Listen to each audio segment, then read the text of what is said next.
ایسے لوگوں کے ساتھ ہماری بیٹھکیں ہرگز نہ ہوں کہ جو صدیق اکبر کے گستاخ ہیں یا فاروق اعظم یا کسی بھی سرکار علیہ الصلوۃ والتسلیم کے کسی بھی صحابی کے اگر وہ گستاخ ہیں. اصل میں یہ کام ہوتا ہے ریاست کا.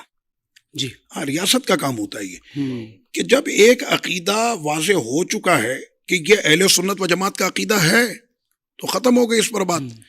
اب ہمارے یہاں کیا ہوتا ہے کہ کہیں سے بھی گلی میں سے کوئی آتا ہے اور اس نے اپنا مائک لگایا, کیمرہ لگایا, اپنی بک بک کی اور اس کے بعد وہ چلا گیا.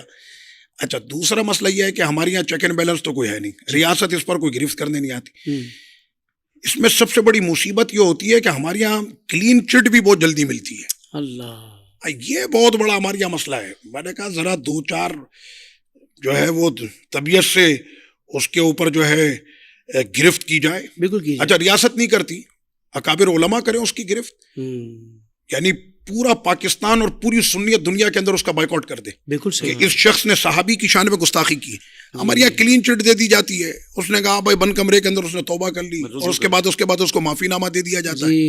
یہ سب سے بڑا مسئلہ ہے. میرا ایک سوال علامہ صاحب آپ کی موجودگی میں وہ یہ ہے کہ حافظ صاحب اگر صدیق اکبر کی گستاخی ہوتی ہے معاذ اللہ, اچھا کرنے والا کوئی بدبخت اس میں سے نہیں ہے, بلکہ اگر کوئی کہنے کو سنی ہے اور وہ کوئی بھی آپ کے منصب اور آپ کے رتبے کے اوپر وہ حملہ کر کے نکل جاتا ہے, جب تک صدیق اکبر رضی اللہ عنہ اس کو معاف نہیں کرتے کیا اسے معافی مل جائے گی؟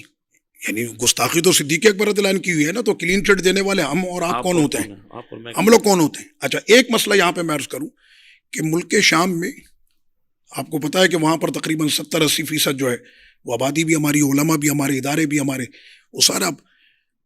وہاں پر میں نے وہاں کے اوقاف کے منسٹر سے پوچھا, میں نے کہا صدیق اکبر رضی اللہ عنہ کے بارے میں آپ کیا کہتے ہیں؟ جی. تو انہوں نے یہی کہا افضل البشر بعد الانبیاء بالتحقیق سیدنا ابی بکر صدیق, کہ نبی اور رسولوں کے بعد جو سب سے افضل ہیں کائنات میں وہ سیدنا ابو بکر صدیق رضی اللہ عنہ, پھر سیدنا عمر, پھر سیدنا عثمان, پھر سیدنا علی, بقیت صحابہ.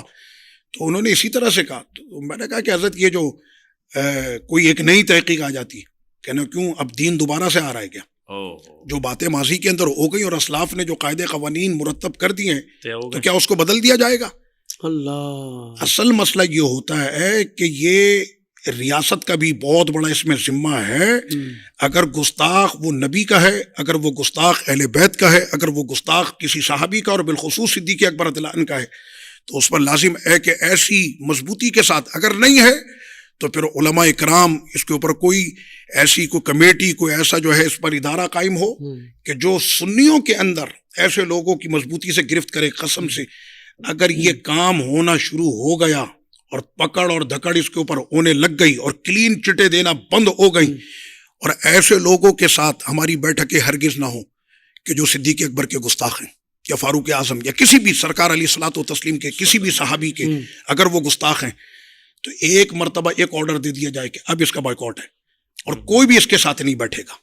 تو آپ دیکھیں اگر اس کے اوپر مضبوطی کے ساتھ عمل ہو جائے, قسم خدا کی قوم ہماری جو سنی ہے, ہماری عوام ایسی مضبوط عوام ہے اور وہ چلتی ہے علماء کے پیچھے. یہ ذہن میں رکھیے گا کہ اگر ہم ایسے لوگوں کے ساتھ اپنی بیٹھکیں شروع کر دیں جو ہمارے ان صحابہ اکرام پر تبرہ کرتے ہیں, ان پر زبانیں تان دراز کرتے ہیں, اور ہم بھی اس سے مسکرا کر بات کر رہے ہیں, آنے والی ہماری نسلیں کیا کہیں گی؟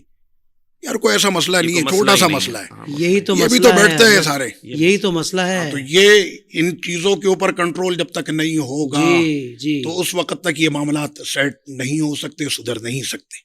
سوشل میڈیا پر اسلام کی صحیح تعلیمات جاننے کے لیے ابھی حافظ سائر قادری کا نیا YouTube channel Islamic digital studio subscribe کر لیں, اور ہاں نوٹیفیکیشن بیل آئیکن کو بھی پریس کر لیں تاکہ ہماری نئی ویڈیوز آپ تک بر وقت پہنچ سکے.